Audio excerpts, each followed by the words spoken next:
waited 100 years, but I'd wait 1,000,000 more for you.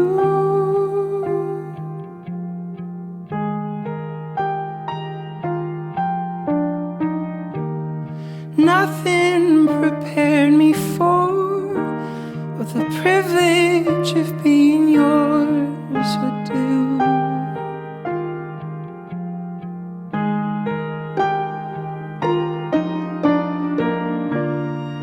If I had only felt the warmth within your touch,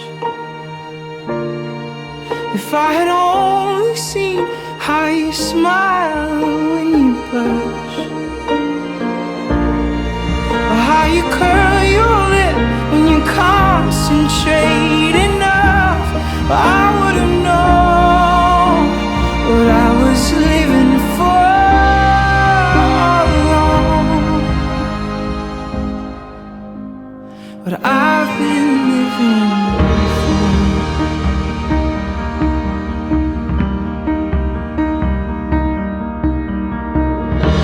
Your love is my turning page.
Uma boa noite a todos, que a graça e a paz do Senhor esteja com todos vocês. Que noite, um dia incrível, vocês capricharam, viu? Estão lindos. Quero convidar você a fechar seus olhos, curvar sua cabeça, vamos orar, agradecer ao Senhor por esse tempo. Senhor, muito obrigado por essa noite, obrigado por essa agenda, uma agenda que estava no seu coração desde a eternidade. E hoje o Senhor nos permite ser testemunhas desse momento único, precioso, na vida de Karen e de Saulo. Que verdadeiramente o Senhor derrame sobre nós uma bênção especial. Conduz esse tempo. Toma o teu lugar, pois tu és o convidado de honra nessa noite. Tudo isso nós oramos agradecidos em teu nome. Amém. Não posso iniciar essa cerimônia sem expressar toda a minha gratidão, todo o meu carinho. Verdadeiramente é um privilégio estar aqui, dividindo e celebrando esse momento com vocês. Uma história que não é tão longa, mas que de certa forma tem um tanto de intensidade. E eu estou muito feliz de verdade em estar aqui. No ministério eu costumo dizer que a celebração matrimonial é um dos maiores privilégios que um sacerdote pode ter. E porque o casamento ele tem significados muito especiais. E não é à toa que foi exatamente em uma cerimônia matrimonial, assim como essa, com noivos lindos, com muitos convidados, que Jesus realizou o seu primeiro milagre. Está registrado nos evangelhos de Lucas, no Evangelho de Lucas, lá nas bodas de Caná, na Galiléia. E sem falar que o casamento também aponta para esse mistério da relação entre Cristo e a sua igreja, onde Ele é o noivo e nós, como igreja do Senhor, nós somos a noiva. E é um tempo, sem dúvidas, muito especial, eu tenho certeza, e não só para vocês, mas para todos os pais, os padrinhos, todos os amigos que aqui estão. Mas para continuar, eu preciso do consentimento de vocês e eu quero começar com você, Saulo, por favor. Você vai me responder com um sim generoso e alto, para que todo mundo possa ouvir. Saulo, você quer receber por tua esposa para viver juntos, segundo o mandamento de Deus, no santo estado de matrimônio, Karen, sim? Sim. Isso. Mais alto agora. Prometes então amar e consolar a tua esposa, honrá-la e conservá-la, tanto na doença como na saúde, e renunciando a todas as outras, permanecer fiel enquanto ambos viverdes sim? Sim. Boa. Capriche. Você agora. Karen, queres receber por esposo a Saulo para viver juntos, segundo o mandamento de Deus, no santo estado de matrimônio, sim? Prometes então amar e consolar a teu esposo, honrá-lo e conservá-lo, tanto na doença como na saúde, e renunciando a todos os outros, permanecer fiel enquanto ambos viverem sim? Amém. Eu quero agora pedir licença a vocês, aos demais convidados, aos pais, porque eu quero me dirigir aos padrinhos. Olhe bem para mim. Por mais lindos que vocês sejam, por mais especiais, vocês não foram convidados aqui apenas para compor um rol social. Eu tenho certeza absoluta que vocês têm, no mínimo, uma história com esse casal. De modo que, sobre a vida de vocês, existe uma responsabilidade de estar assentado nesse lugar. E eu quero me dirigir agora a vocês, e vocês, por favor, do modo que a gente ensaiou, naquele grupo do WhatsApp, porque nós fizemos um grupo para ensaiar o sim, e vocês agora vão me responder com um sim generoso, assumindo essa responsabilidade. É uma história que eu gosto muito de contar. A um pastor amigo meu, pastor Ivan. E em dado momento do seu casamento, ele passou por uma crise e ele estava decidido a romper o seu casamento. E ele marcou um almoço com um amigo que tinha sido padrinho do seu casamento. E nesse almoço o amigo disse: você não vai separar, porque no dia do seu casamento eu assumi um compromisso. E eu disse que faria tudo possível para que o seu casamento durasse até o fim. Você pode entender isso como obrigação, mas eu prefiro entender isso como um grande privilégio. De modo que eu quero agora me dirigir para vocês e perguntar em vocês testemunhas desse consentimento, fareis o que estiver ao alcance de vocês para apoiar essas duas pessoas em seu matrimônio, sim? Amém. Amém. Nós vamos ouvir uma canção e preparar para a mensagem do Senhor ao coração de vocês nessa noite.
Trecho da carta que o apóstolo Paulo escreveu aos Colossenses, que está registrado no capítulo 3 da carta aos Colossenses, e quero me deter aqui em 3 versículos, do 12 ao 14. Colossenses capítulo 3, do 12 ao 14, e diz assim: Revesti-vos, pois, como eleitos de Deus, santos e amados, de ternos afetos, de misericórdia, de bondade, de humildade, de mansidão e de longanimidade.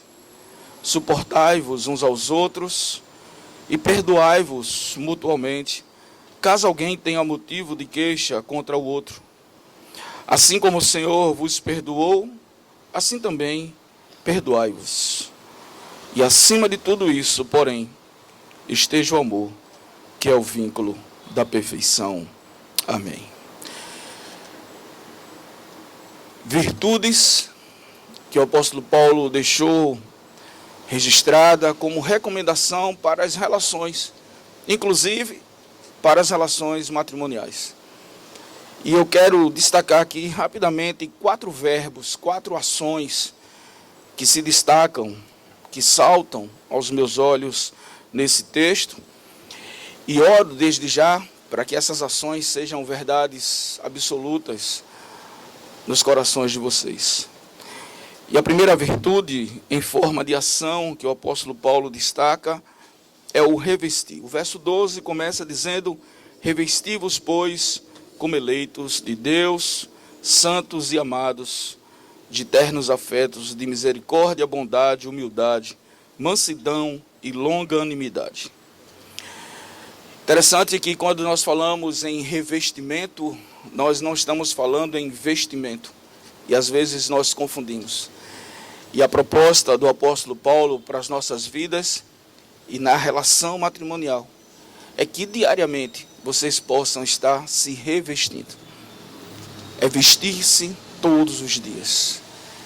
E ele diz de que se vistam com bondade, com misericórdia, com humildade, com mansidão, com longanimidade.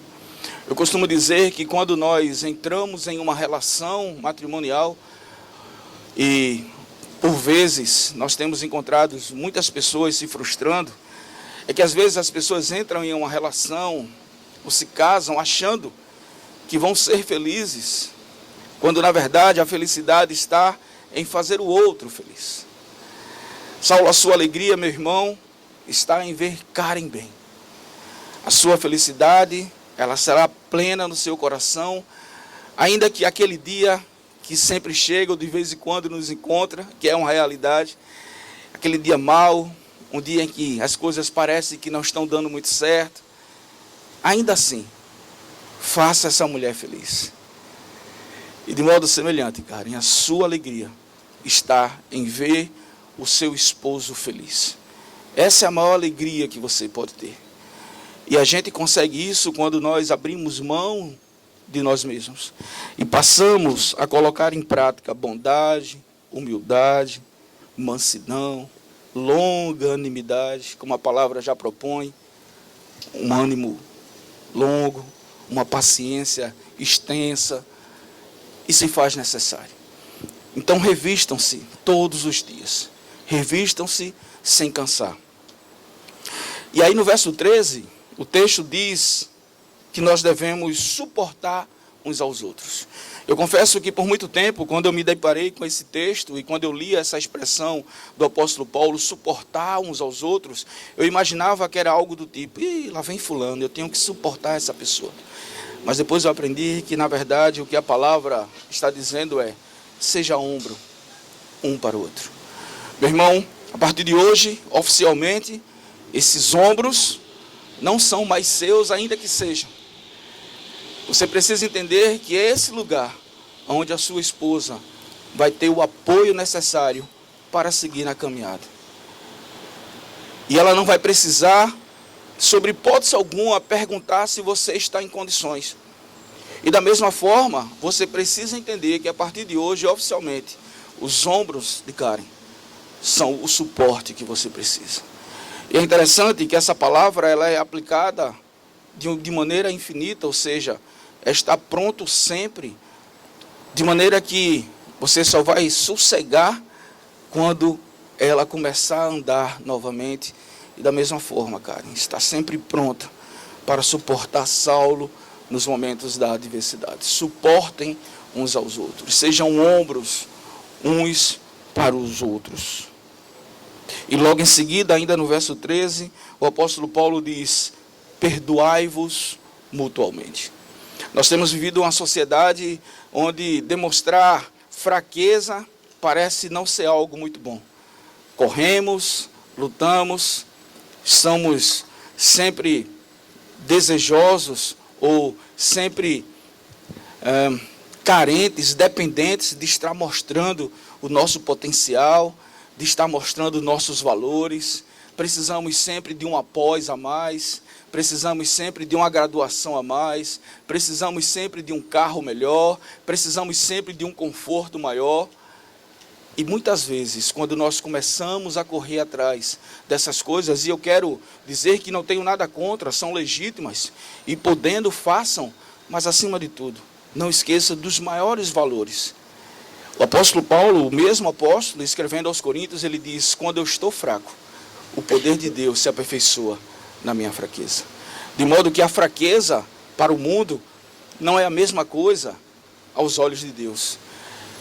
Então não tenham nenhum motivo de vergonha ou de achar que você está se rebaixando, se houver necessidade de pedir perdão, de reconhecer o erro. Isso é digno, isso é valoroso. E ele diz, perdoem mutuamente, caso alguém tenha motivo de queixa contra o outro. Então desenvolvam a humildade, a mansidão, como nós vimos lá em cima, se revestindo sempre. E quando necessário for, não esperem o melhor momento, não esperem sentir, sejam sinceros a ponto de dizer, olha, preciso te pedir perdão. E o outro pronto para retribuir dizendo, eu te perdoo. E isso fortalece a relação. Isso mostra exatamente o tanto dos valores eternos que existem no coração de vocês. E por fim, porém não menos importante, no verso 14, o apóstolo Paulo diz assim, acima de tudo isso, ainda que exista revestimento, ainda que exista suporte, ainda que exista perdão, mas acima de tudo isso, amem-se. Acima de tudo isso, amem-se. Acima de tudo isso, porém, esteja o amor, que é o vínculo da perfeição. E amor é uma decisão, não é um sentimento. Eu não amo a partir daquilo que eu sinto. Eu amo porque eu escolho. E eu creio que aquilo que traz vocês diante desse altar hoje é exatamente a escolha que vocês fizeram de amar incondicionalmente um ao outro. Eu oro para que haja sempre revestimento, suporte, perdão. Porém, se na caminhada uma dessas ações faltar, que o amor ele possa suprir tudo isso. Eu quero finalizar essa mensagem dizendo a vocês o seguinte: eu sempre fui muito ruim em português, muito ruim. Mas eu sempre tive facilidade, eu gosto sempre de dizer isso, em conjugar os verbos. Porque conjugar verbo é fácil, né? Eu, tu, ele, nós, vós, eles, todo mundo sabe, tranquilo. Se fosse somente isso, a prova era maravilhoso. Mas aí começava a entrar um monte de regrinhas, aí eu me complicava. Mas eu aprendi que na gramática de Deus, na língua hebraica, diferente da gramática portuguesa, onde nós começamos conjugando o verbo na primeira pessoa do singular, na gramática hebraica nós começamos a conjugar o verbo na primeira pessoa do plural. Porque aos olhos de Deus não existe eu e nem tu. Aos olhos de Deus existem nós. De modo que, oficialmente, a partir de hoje, a gramática dentro da casa de vocês será nós. É tudo em comum. E que Deus abençoe ricamente a vida e o casamento de vocês. Amém? Amém. Alguém traz um lenço para essa noiva, por favor? Vamos recepcionar as alianças.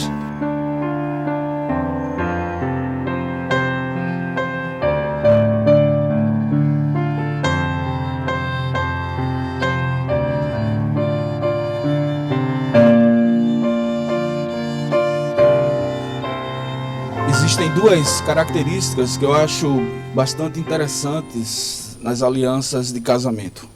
A primeira é que geralmente elas são confeccionadas com material nobre, como essas. E a segunda característica muito interessante e que me fala muito ao coração é que nós não conseguimos, a olhos nus, identificar o início e o fim. Porque a aliança ela propõe exatamente isso. E muito mais do que uma aliança firmada entre o homem e uma mulher. Essa aliança que hoje, diante do altar do Senhor, diante dos pais e dos convidados, ela é firmada a três. Vocês dois e o Senhor. No Antigo Testamento, quando nós lemos as Escrituras, nós nos deparamos com o óleo da unção. E quando nós vemos as passagens bíblicas, geralmente o óleo ou o azeite, ele vai aparecer no tratamento de ferimentos, ele aparece às vezes no preparo de comidas, mas no Novo Testamento, na Nova Aliança, Jesus ressignifica o óleo. E ele aparece agora como uma simbologia da presença da pessoa do Espírito Santo de Deus. E o cristianismo ele é rico nas suas simbologias, mas simbologias por simbologias não valeriam de nada. Por isso que nós, ainda que simbolicamente, nós fazemos isso pela fé, crendo que de fato, ungindo essas alianças, nós estamos selando elas com a presença do Espírito Santo, e eu vou ungir e nós vamos trocar. Na verdade, vocês irão trocar essas alianças agora.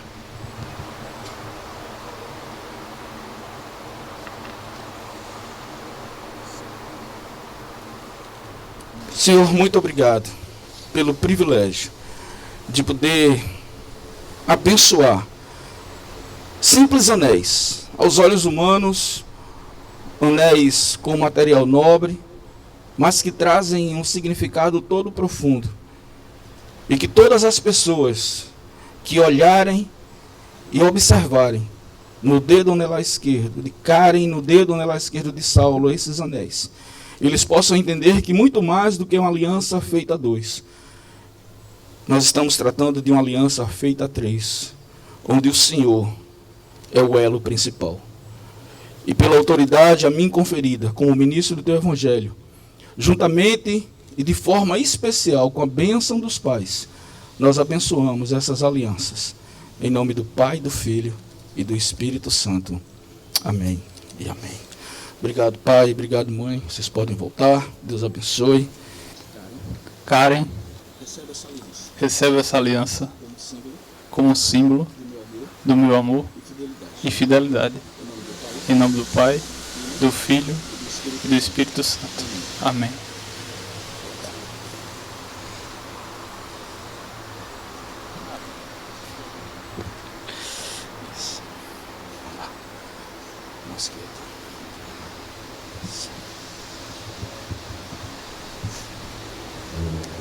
Saulo recebe esta aliança como símbolo do meu amor e fidelidade.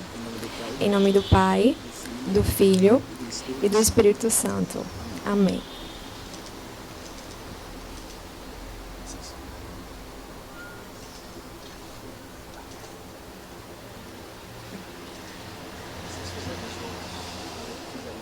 Deus de toda bondade, graças te damos por teres enviado Jesus para nascer de mãe humana e transformar o caminho da cruz em caminho de vida.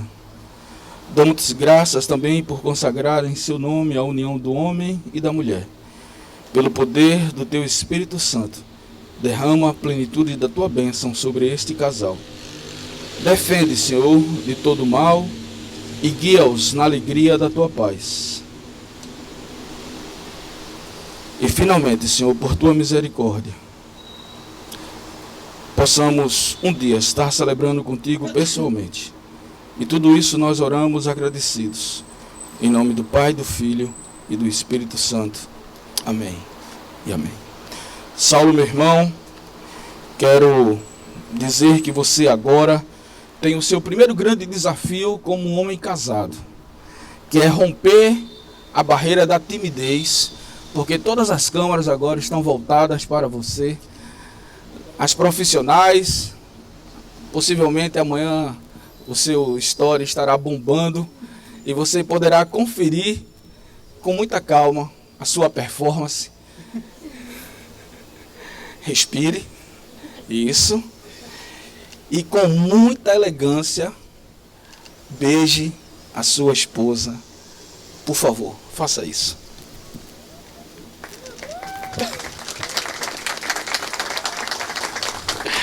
Amém. Eu queria que todos pudessem ficar de pé. Eu queria que os noivos pudessem se virar para os convidados. Senhoras e senhores, com muita alegria, que eu tenho o privilégio de vos apresentar o mais novo casal de nossa sociedade, Karen e Saulo. Vamos celebrar com a calorosa salva de palmas. Amém.